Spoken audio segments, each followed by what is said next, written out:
To the stars, Earth was a joke, a wet, muddy ball of chaos. The Zephyrian Empire came with plasma cannons and silver hulls, laughing as their boots sank into the jungle floor. They called our world primitive, backward, dirty.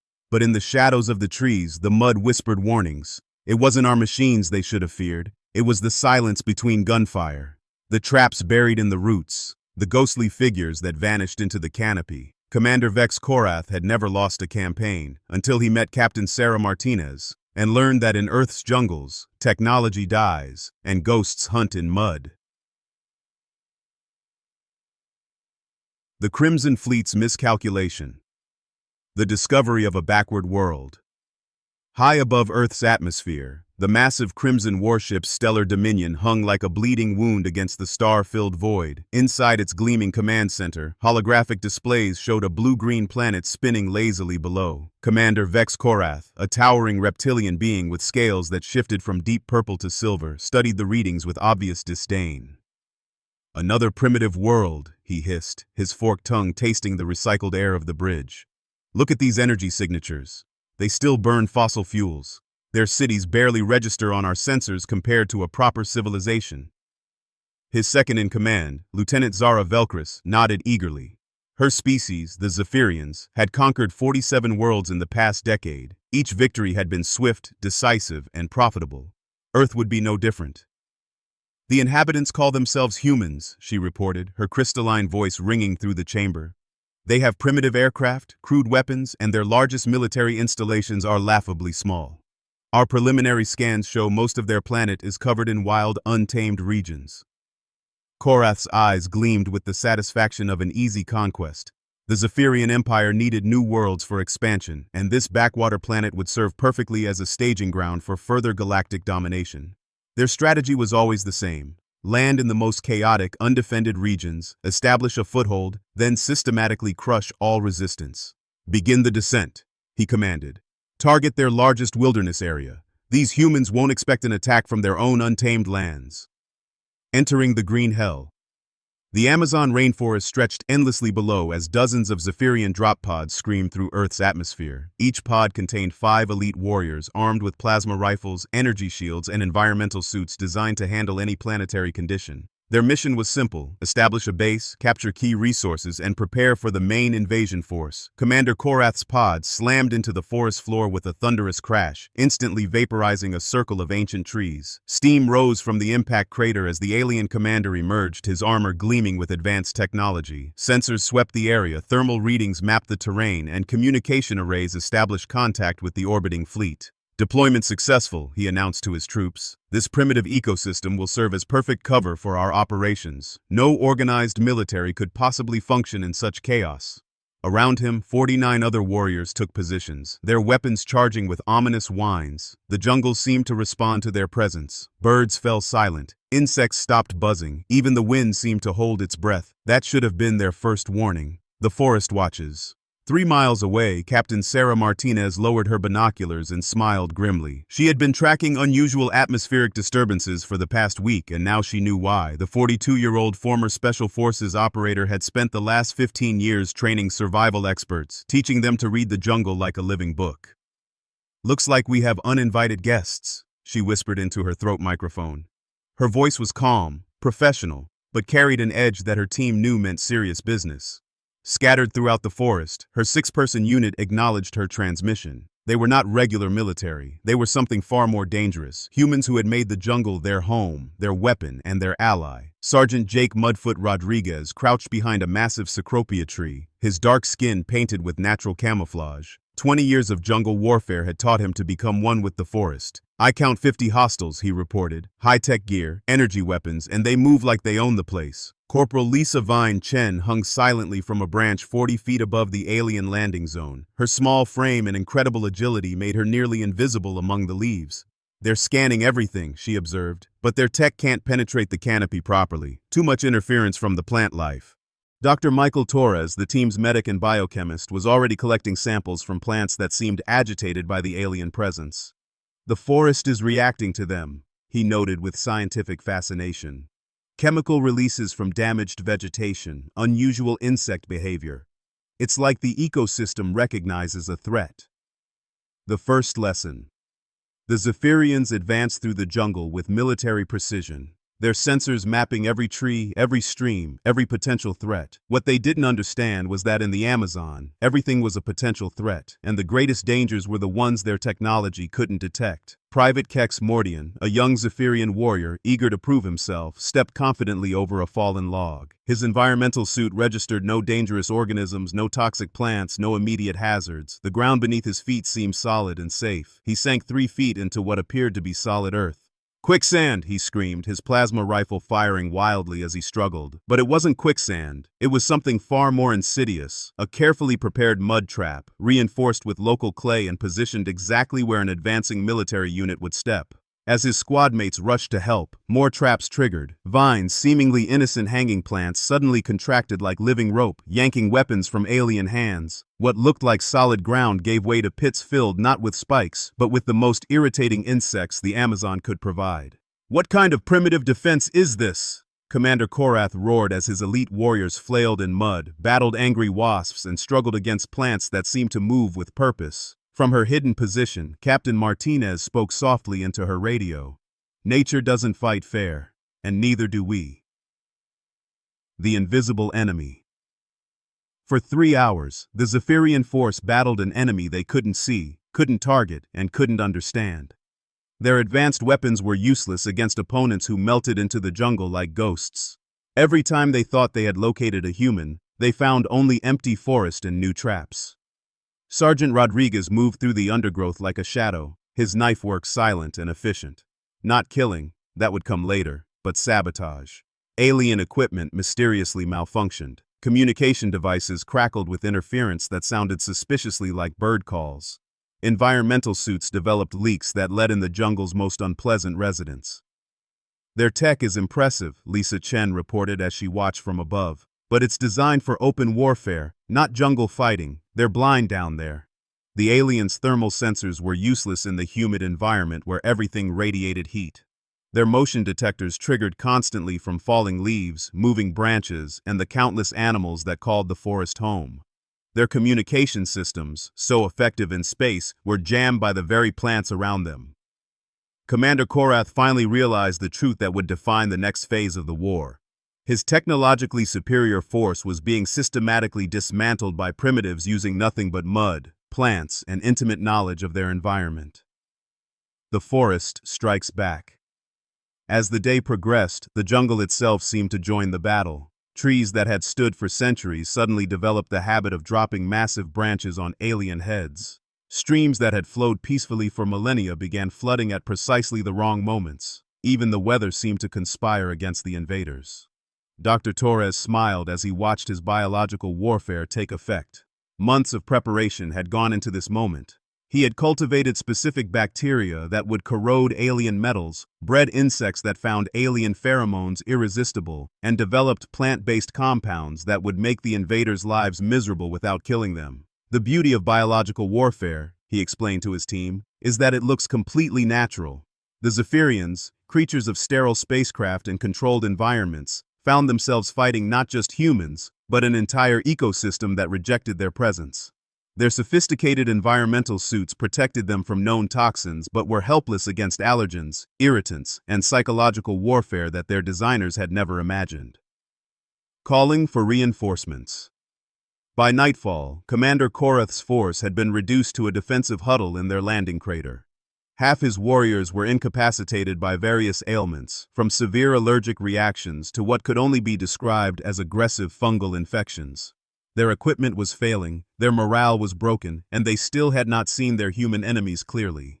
"Admiral Thane," Korath transmitted to the orbiting fleet. "Request immediate reinforcement. The primitive inhabitants are more resourceful than anticipated." From the bridge of the Stellar Dominion, Admiral Zex Thane studied the reports with growing concern.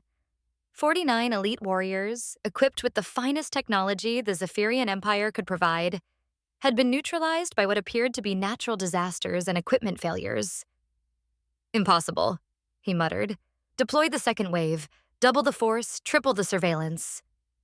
High in the canopy, Captain Martinez listened to the intercepted alien transmissions and smiled. Her team had proven that humans didn't need superior technology to defend their home. They had something far more valuable: the wisdom to work with their environment instead of against it, the creativity to turn any situation to their advantage, and the stubborn determination that defined their species. Tomorrow, she told her team, we show them what humans do when we're really motivated. The first day of the invasion was over. The Zephyrian Empire had learned their first lesson about underestimating Earth. It would not be their last, and it would not be their most painful. In the darkness of the Amazon night, the jungle pulsed with life, ready for whatever came next. The humans had made their statement. This was their world, and they would defend it with everything nature could provide and human ingenuity could devise. The real war was just beginning. The Swamp King's domain, the second wave arrives. Dawn broke over the Amazon with the roar of alien engines. The sky filled with crimson dropships as Admiral Zexthane deployed twice as many warriors as the first wave. This time, he brought specialists, swamp fighters from the Zephyrian marsh worlds, advanced scouts with enhanced sensors, and heavy assault troops equipped with environmental control systems. Commander Korath stood in the center of his makeshift base, his once pristine armor now stained with mud and scratched by thorns. Around him, medics tended to warriors suffering from mysterious rashes, persistent coughs, and what the humans would have recognized as the worst case of poison ivy in galactic history. This time will be different, he announced as the new forces landed. We understand their primitive tactics now. We adapt, we overcome, we conquer. Captain Hex Vrex, leader of the Marsh Specialists, emerged from his dropship with confidence. His species had evolved in toxic swamplands, breathing methane and thriving in conditions that would kill most life forms. These Earth wetlands cannot be worse than the sulfur marshes of Kepler 442b, he declared.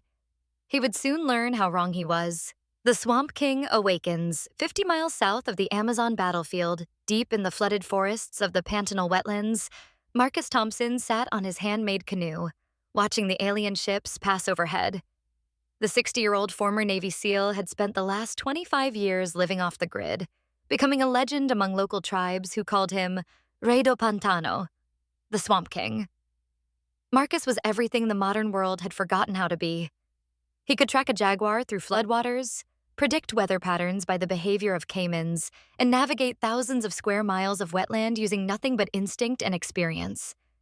His weathered hands, scarred by decades of survival, gripped his radio. "Sarah, this is Marcus." His gravelly voice crackled through the secure channel. "Looks like your party guests are heading my way." Captain Martinez's reply came through layers of encryption. "Copy that, Swamp King. How's your hospitality these days?" Marcus smiled, showing teeth that had been broken and reset more times than he could count. "Well, I've been preparing for company. The swamp's been real cooperative lately." Around him, the wetlands seemed to pulse with hidden life. Marcus had spent decades learning to read the ecosystem's moods, to understand its rhythms, and most importantly, to become its partner rather than its conqueror. The aliens were about to discover the difference between visiting a swamp and being invited into one. Into the maze of water and death, Captain Hex Vrex led his marsh specialists into the Pantanal with military precision. Their advanced boats skimmed across the surface, sensors mapping the underwater terrain, communications maintaining perfect contact with the command ship. Everything appeared under control. The first sign of trouble came when their navigation systems began providing contradictory readings. Channels that appeared deep on sensors turned out to be inches of water over solid ground. Solid ground marked on their maps proved to be floating islands that drifted with the current. "Electromagnetic interference," reported Lieutenant Kraz, the unit's technical specialist. "The water contains unusual mineral concentrations affecting our instruments." What they didn't know was that Marcus had spent 3 months strategically placing metallic debris throughout the waterways, creating a maze of false readings that would confuse any technological navigation system. But low-tech human knowledge of currents, seasonal patterns, and animal behavior remained perfectly accurate. Sergeant Webb Rodriguez, Marcus's old military buddy who had joined him in exile 5 years earlier, watched the alien boats from his hidden position in a massive water hyacinth bed. "They're following the main channel," he reported to Marcus, "just like you predicted." Marcus nodded, his eyes tracking the alien formation with the patience of a true predator. City folks always follow the obvious path. Time to show them why that's a mistake out here. The water turns against them. The attack began with what appeared to be natural phenomena. Captain Vrex's lead boat suddenly lurched as something massive struck it from below. Sensors detected a large aquatic creature, but when they fired into the water, nothing was found except empty space and disturbed sediment. Probably a native crocodilian, Vrex concluded. Continue advance. 3 minutes later, another boat reported similar contact. Then another. Soon the entire alien fleet was under constant assault from invisible underwater threats that appeared and disappeared without pattern or logic. From his concealed position, Marcus controlled an array of mechanical devices he had built from salvaged materials over the years. Remote-controlled platforms that could ram boats from below, then sink back into the muddy bottom. Decoy animals that triggered alien sensors while real threats approached from unexpected angles. It was technology, but technology so crude and cleverly hidden that alien scanners dismissed it as natural debris. Their boats are built for open water, Webb observed as he watched the aliens struggle with the shallow, plant-choked channels. Heavy, stable, designed for waves and weather, but they're useless in tight spaces. Marcus smiled grimly. Everything about them is designed for the kind of war they know. Time to teach them about the kind they don't. The ecosystem joins the fight. As the alien fleet pushed deeper into the wetland maze, Marcus activated the most devastating weapon in his arsenal, 25 years of ecological management. He had not just lived in the swamp, he had cultivated it, guided it, and earned its trust. The caiman population, carefully managed and fed, responded to Marcus's calls like trained hunting dogs. Hundreds of the prehistoric predators emerged from hidden channels, surrounding alien boats with eyes that reflected like amber jewels in the murky water. They didn't attack immediately. Marcus had taught them patience. They simply followed, waiting for the right moment. Birds, trained through years of food rewards, began their coordinated assault. Thousands of jabiru storks, herons, and other large water birds descended on the alien fleet, not randomly, but with purpose. They targeted sensors, communication arrays, and any exposed equipment with the precision of guided missiles.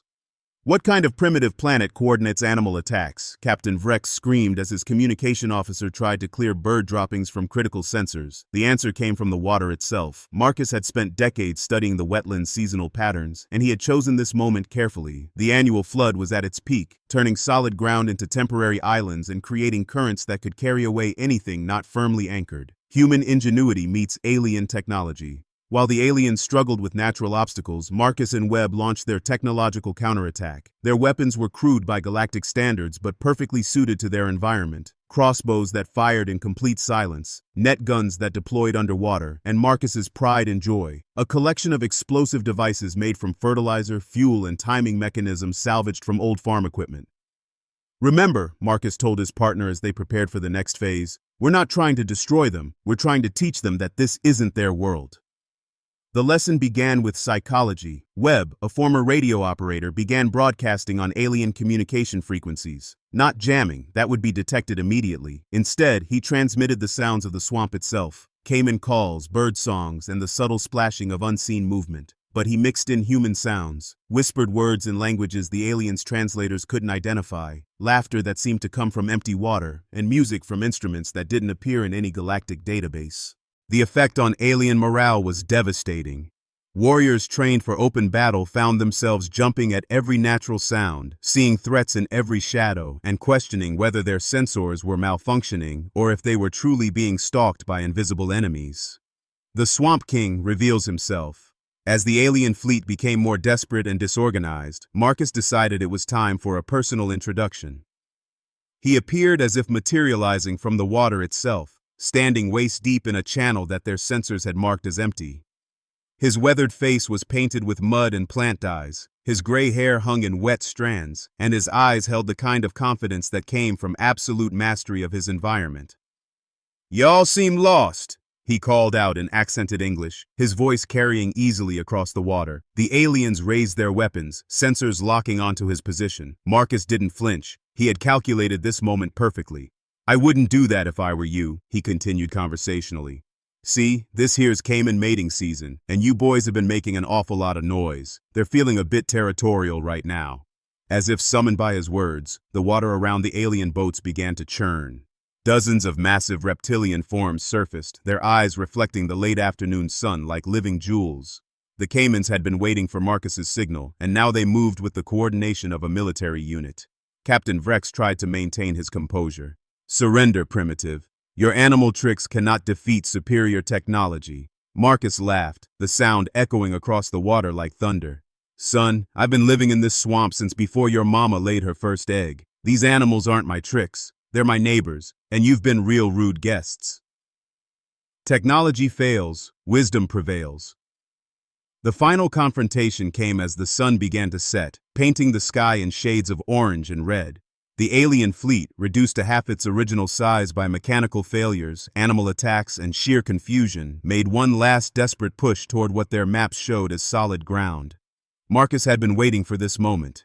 The solid ground was actually a carefully maintained section of floating vegetation, strong enough to support wildlife but utterly incapable of bearing the weight of alien vehicles. As the lead boats pushed into the false landing zone, the entire area gave way like a collapsing bridge. Alien warriors found themselves chest deep in swamp water, their heavy equipment dragging them deeper into the mud. Their environmental suits, designed for the sterile conditions of space, began failing as organic matter clogged air filters and water seeped through seals that had never been tested against the aggressive ecosystem of an Earth wetland. "This is impossible," Captain Vrex gasped as he struggled to keep his head above water. "Our technology is superior. Our training is superior. How can primitives defeat the Zephyrian Empire?"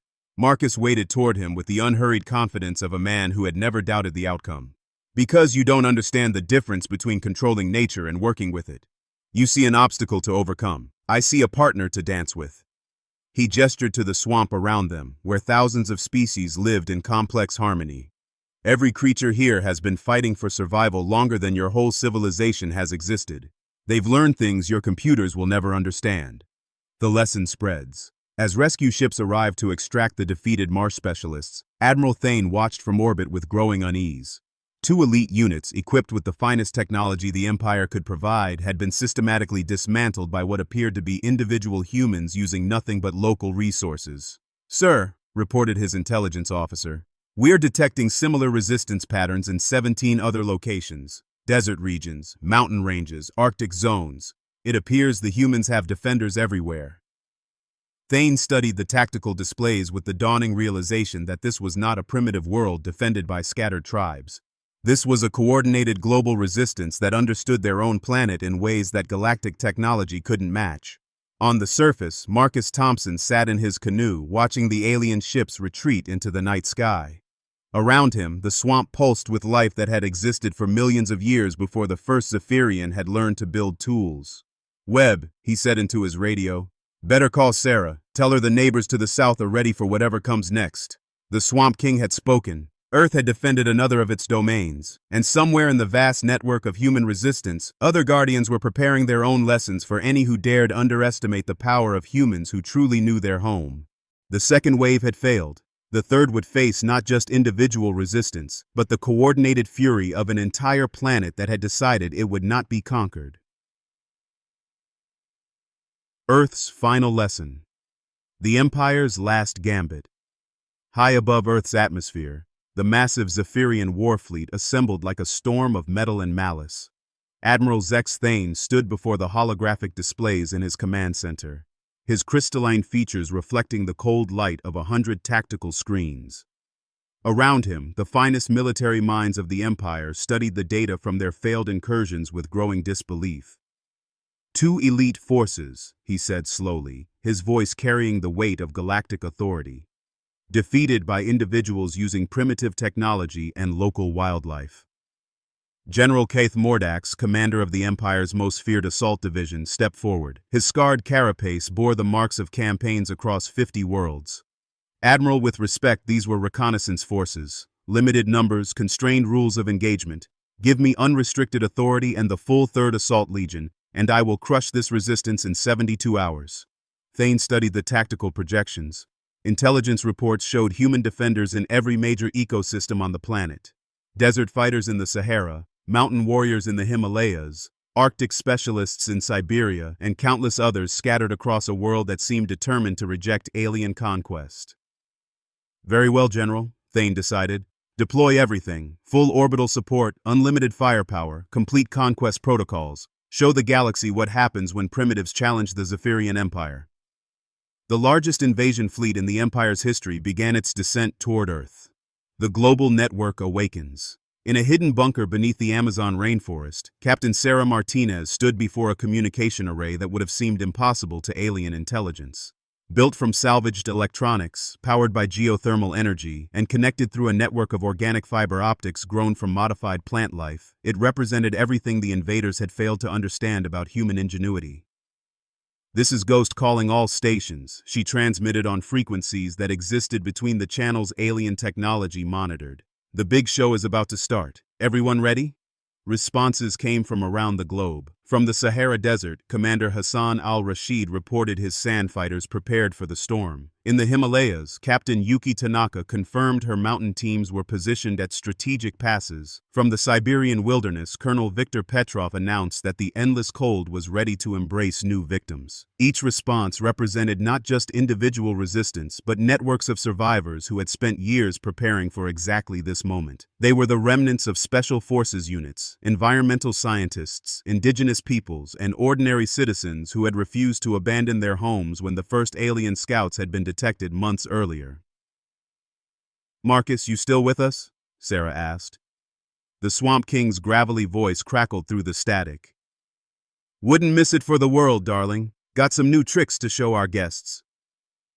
Dr. Elena Vasquez, speaking from a volcanic cave system in Guatemala, added her confirmation. "Geological teams are in position. If they want to play with fire, we'll give them more than they can handle." The descent of the Legion. General Mordax led the 3rd Assault Legion's descent personally, his command ship cutting through Earth's atmosphere like a blade of righteous fury. Behind him, 3,000 dropships carried the Empire's finest warriors, equipped with weapons that could level cities and armor that had never been penetrated by primitive technology. "This ends today," he announced to his forces. "No more games, no more embarrassment. We will show these humans the true meaning of superior evolution." The aliens had learned from their previous failures. This time, they brought environmental purifiers to neutralize biological threats, heavy machinery to clear obstacles, and most importantly, orbital bombardment capabilities to eliminate any resistance before ground forces engaged. What they still didn't understand was that humans had been preparing for this moment not for months, but for millions of years of evolution on a planet that had tried to kill them in every conceivable way. The Earth itself fights back. The first sign that this invasion would be different came as the alien fleet entered the lower atmosphere. Dr. Vasquez had spent months coordinating with geological survey teams worldwide, identifying fault lines, volcanic systems, and underground gas deposits that could be triggered with precision timing. As General Mordax's command ship passed over the Pacific Ring of Fire, a series of coordinated explosions rocked the seafloor, not enough to cause massive tsunamis that would threaten human populations, but perfectly calculated to create electromagnetic pulses that would scramble alien navigation systems at the crucial moment of landing approach. "Atmospheric interference detected," reported the General's navigation officer. "Unusual electromagnetic patterns, possible solar activity." It wasn't solar activity, it was Elena Vasquez and her team of geologists, volcanologists, and mining engineers turning the planet's natural energy systems into weapons of war. Meanwhile, in the Sahara Desert, Commander al-Rashid watched the alien dropships struggle against sandstorms that seemed to materialize from clear skies. His desert fighters had spent generations learning to read wind patterns, to predict where the great storms would form, and most importantly, to survive in conditions that would kill most life forms. "The desert remembers," he told his fighters as they prepared their ambush positions. "It remembers every army that tried to conquer it, and it remembers how they all became dust." Technology meets evolution. The battles that followed were unlike anything in galactic military history. The aliens brought superior firepower, advanced armor, and tactical systems that had conquered dozens of worlds. The humans brought 4 billion years of evolutionary pressure that had shaped them into the ultimate survivors. In the Amazon, Sarah Martinez's expanded network of jungle fighters disappeared into vegetation that seemed to shift and change around them. The aliens found themselves fighting not just humans but an entire ecosystem that had been quietly modified over months of preparation. trees that could conduct electricity, vines that released targeted toxins, and insects that had been trained to recognize alien pheromones and swarm accordingly. How are they coordinating without technology? General Mordax demanded as his forces reported simultaneous attacks across multiple continents. The answer lay in capabilities the aliens had dismissed as primitive: human intuition, pattern recognition, and the ability to communicate through methods that existed below the threshold of electronic detection. Drum patterns that carried coded messages, reflected light signals that used the sun itself as a communication relay, and most importantly, the human ability to adapt and improvise in real time. The mountain's judgment. In the Himalayas, Captain Yuki Tanaka demonstrated why humans had survived ice ages that wiped out species with far greater natural advantages. Her mountain fighters moved through conditions that would freeze alien environmental systems, navigating by methods their ancestors had used for thousands of years. The aliens' heavy equipment, designed for open warfare, became death traps in narrow passes where a single avalanche could bury entire units. Tanaka's people didn't trigger these avalanches, they simply knew where to be when the mountain decided to defend itself. "They fight like the mountain spirits," one of her fighters observed as they watched alien vehicles disappear under tons of snow and rock.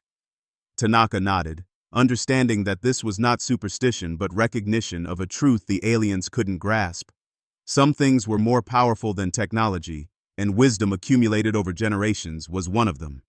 The cold truth.